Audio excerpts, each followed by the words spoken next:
हर हर महादेव, जय भोलेनाथ। दोस्तों आइए जानते हैं कुछ बहुत ही महत्वपूर्ण बातों के बारे में, बहुत ही महत्वपूर्ण उपायों के बारे में, जानकारियों के बारे में। पूज्य गुरुदेव के श्रीमुख से उन्हीं की कथा के दौरान जब वो बता रहे थे, तो कुछ अंश को मैं यहाँ प्रस्तुत कर रही हूँ। तो चलिए सुनते हैं उन्हीं के श्रीमुख से बहुत ही महत्वपूर्ण जानकारी। किसी भी प्रदोष के दिन, प्रदोष काल में एक बार लगा दे, उसके बाद में अपनी कामना कर कर बेलपत्री एक छोटा सा उपाय अवश्य करिएगा। अगर बच्चे कोई एग्जाम में बैठ रहे हैं या कंपटीशन एग्जाम है या नौकरी के लिए अप्लाई कर रहे हो, मान लो 4-6 महीने से बैठे हो, 8 महीने से बैठे हो, सर्विस नहीं है, नौकरी नहीं है, तो एक छोटा सा उपाय अवश्य करिएगा शिव महापुराण का। महाराज बेलपत्री के पेड़ के नीचे विराजमान होकर, बेलपत्री के पेड़ के नीचे जिसको नौकरी के लिए या एग्जाम में बैठ रहा है वो जल चढ़ाए, बेलपत्री के पेड़ के नीचे थोड़ा सा दूध चढ़ाए, फिर जल चढ़ाए और अपने राइट भाग में घी का दिया और अपने लेफ्ट भाग में तेल का दिया। किसी भी प्रदोष के दिन, प्रदोष काल में एक बार लगा दे, उसके बाद में अपनी कामना कर कर बेलपत्री के पेड़ के नीचे धोख लगाकर प्रणाम कर कर आ जाए और चले जाए इंटरव्यू के लिए। बाबा उत्तीर्ण करा ही देगा, नौकरी दिलाए। जिस दिन रविवार की प्रदोष पड़े उस दिन एक लाल वस्त्र में पीली सरसों रखकर और उसके अंतर्गत कुछ भी, एक या तो बमूल का कांटा ना मिले तो गुलाब का कांटा ही उसके अंतर्गत रख लीजिए। और मान लो कोई काम ऐसा है कि उसमें पैसा तुम्हारा आ ही नहीं रहा, बहुत घाटे पर घाटा जा रहा है, नुकसान बहुत हो रहा है और कोई काम हो ही नहीं रहा, तो महाराज जिस दिन रविवार की प्रदोष पड़े उस दिन एक लाल वस्त्र में पीली सरसों रखकर और उसके अंतर्गत कुछ भी, एक या तो बमूल का कांटा ना मिले तो गुलाब का कांटा ही उसके अंतर्गत रख लीजिए और उसको शिव मंदिर का स्मरण कराकर शंकर भगवान का नाम लेकर रू भैरव, कौन सा भैरव है उसकी भी कथा भी आने वाली है। ये दारुक नाम के राक्षस का संहार करने के लिए जब माता अवतार लेगी तब शंकर भगवान बच्चे का रूप रखकर रोएंगे, तो शिव जी का एक नाम होगा रू भैरव। ये भैरव कहां पर रहता है तो कहा ये शमशान में रहता है। कहां रहता है ये भैरव? शंकर का जो एक अवतार है रू भैरव, ये भैरव अवतार शमशान में रहता है।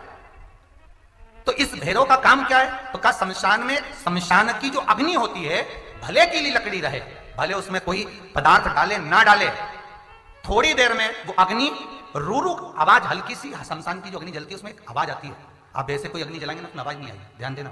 हमारे शमशान में अगर जो लोग गए होंगे मुर्दा जलाने के लिए, तो अगर वो एकांत में बैठेंगे तो उसमें से एक आवाज आती है रू रू।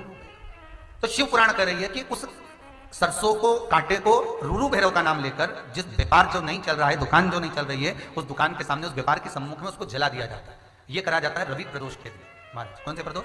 रवि प्रदोष के, जो सुख का भान कराती है, व्यापार की उन्नति के लिए, समृद्धि के लिए, लक्ष्मी के लिए इसका प्रयोग किया जाता है। तो यहां पर दारुक नाम का जो असुर है, दारुक नाम का जो राक्षस है, उसका एक ही कहना है कि मैं मरूं, मना नहीं है ब्रह्मदेव पर, वो मरने का।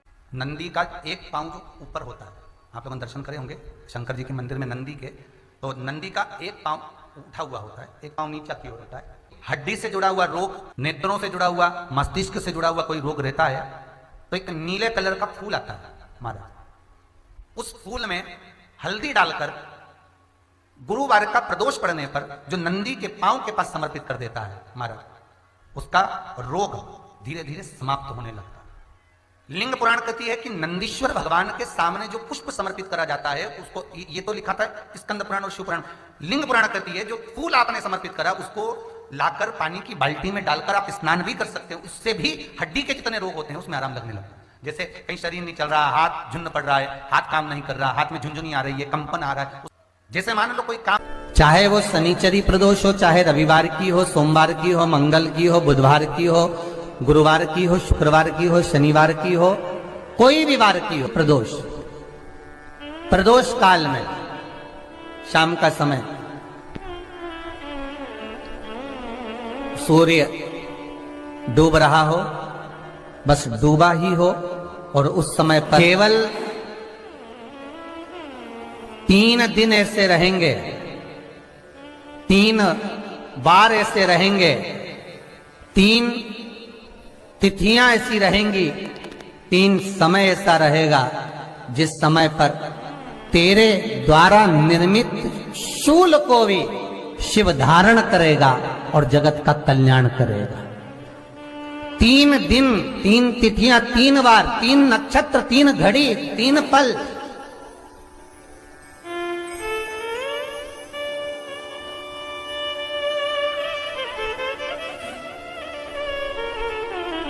जिसमें बाबा शूल भी धारण करते हैं, और शूल अकेले धारण नहीं करते महाराज।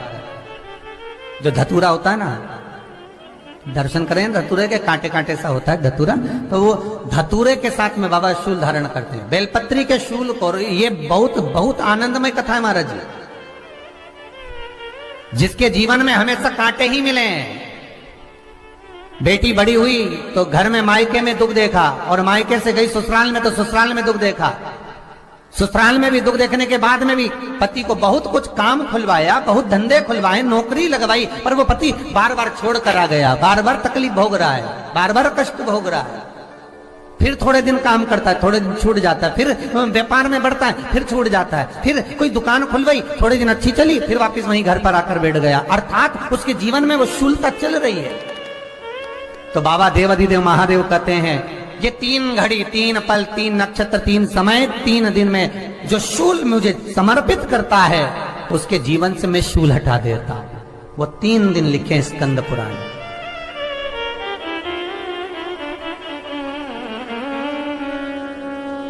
महाराज, बैसाख महीने में जो प्रदोष आती है, बैसाख के महीने में बहुत ध्यान से सुनना भाई, जो अपनी जिंदगी से बहुत तंग आ गए हो, परेशान हो गए हो, कष्टमय जीवन जी रहे हो, बहुत दुखी हो गए हो, उनके लिए ये स्कंद पुराण का चरित्र फिर मिले ना मिले, आप प्रेम से सुन लो भाव से। पहला, चाहे वो शनिचरी प्रदोष हो, चाहे रविवार की हो, सोमवार की हो, मंगल की हो, बुधवार की हो, गुरुवार की हो, शुक्रवार की हो, शनिवार की हो, कोई भी वार की हो, प्रदोष, प्रदोष काल में शाम का समय सूर्य डूब रहा हो, बस डूबा ही हो, और उस समय पर सूर्य के डूबन के तुरंत बाद बाबा को धतूरे के साथ में बेलपत्री ना चढ़ाते हुए, बेलपत्री के वृक्ष के 7 कांटे बाबा के शिवलिंग पर समर्पित करे जाते हैं महाराज,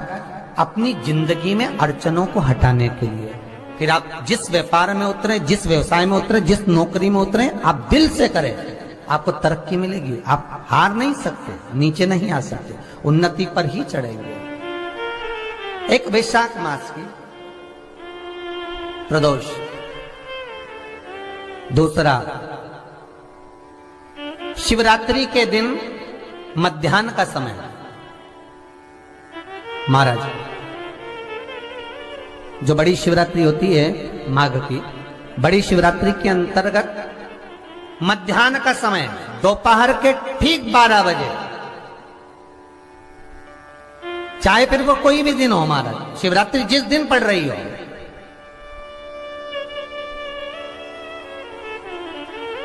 उस दिन भी धतूरे के साथ बाबा को 7 कांटे बेलपत्री के वृक्ष के समर्पित होते हैं महाराज। इसमें आप ये वाले जो कांटे हैं, जो शिवरात्रि के दोपहर 12 बजे वाले हैं, अगर कोई मदिरा पीने वाला हो, व्यसन में डूबने वाला हो, कोई जुआ खेलने वाला हो, कोई गलत वैश्यावृत्ति करने वाला, या अपने मार्ग से विचलित कोई व्यक्ति है, उसके लिए भी ये कांटे बहुत काम आते हैं महाराज। दूसरा, पार्वती, तेरे द्वारा तेरे नयन अश्रु से जो प्रगटा हुआ बेल का वृक्ष है, द्वितीय शूल मैं वहां धारण करता हूं, तृतीय शूल, तीसरा शूल जो वर्णन करा गया महाराज, भगवान श्रावण के महीने में, श्रावण के महीने में जो भी दूसरा सोमवार पड़े, जो भी पड़े, श्रावण के महीने का दूसरा सोमवार, आप सबको पहले भी श्रावण के महीने में जो कथा कही उसका व्याख्यान वर्णन करा कि श्रावण का महीने का महत्व क्या है, वो भी आपको ऑनलाइन कथा में आप लोग सुन चुके हैं, लाइव कथा में श्रावण का पूरा महत्व बताया था कि श्रावण के महीने में शंकर भगवान को पूरा लेखा जोखा का भार प्रदान किया गया था। दूसरा सोमवार, श्रावण के महीने का जो दूसरा सोमवार होता है, उस दूसरे सोमवार में रात्रि के समय पर अर्थात शास्त्र अब घड़ी और पल का स्मरण करेंगे तो रात्रि के बजेंगे 10 से 12 बजे महाराज, 10 से 12 के बीच में धतूरे के साथ बाबा को शूल समर्पित होता है महाराज।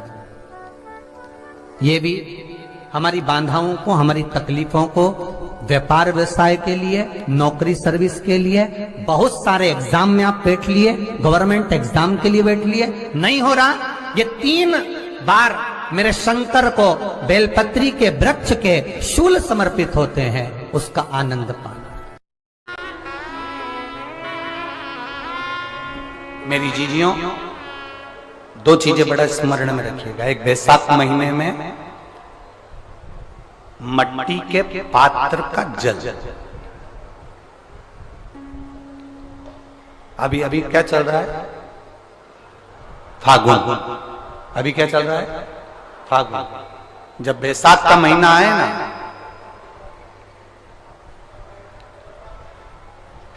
जितने यहां बैठे और जितने आस्था चैनल पर सुन रहे और जितने फेसबुक यूट्यूब पर कथा श्रवण कर रहे हैं, जितने मोबाइलों पर देख रहे हैं, प्रयास करना, बैसाख के महीने में मिट्टी के पात्र में जो रात्रि भर जल रखा हो, मिट्टी के पात्र में, अगर आपके पास में घड़ा हो, हंडा हो, नी हो, तो दिया हो, दीपक हो, कुल्लड़ हो, कोई भी तुम्हारे पास में जो मिट्टी का पात्र, उसमें जल भरना।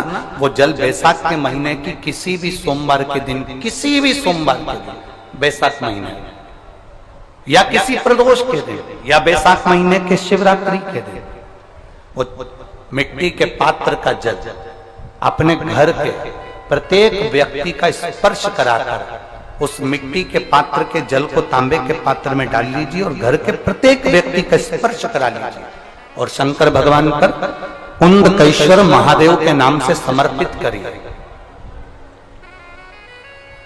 कुंदकेश्वर महादेव, कभी जीवन में पीछे पलट कर देखने की जरूरत नहीं पड़ेगी, आप उन्नति की सीढ़ी की ओर बढ़ते चले जाओगे। बैसाख महीने में मट्टी के पात्र का जल भगवान शंकर को समर्पित होना चाहिए, उसका सुख हमारे जीवन को एक आनंद फल प्रदान। जैसे कहते हैं ना, कोई अच्छा मिले ना मिले, धन मिलने से कोई भाग्यशाली नहीं होता।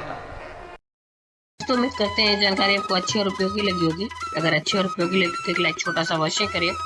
आप पहली बार मेरे चैनल पर आए तो मेरे चैनल को सब्सक्राइब करिए, बेल नोटिफिकेशन अवश्य दबाइए, जिससे आने वाले वीडियो आपको समय से प्राप्त होते हैं। दोस्तों, कोई भी प्रश्न या सुझाव कमेंट बॉक्स में लिख सकते हैं। फिर मिलते हैं दोस्तों एक नई जानकारी के साथ नए वीडियो में। तब तक के लिए जय भोलेनाथ, हर हर महादेव, श्री शिवाय नमस्तुभ्यम। धन्यवाद दोस्तों।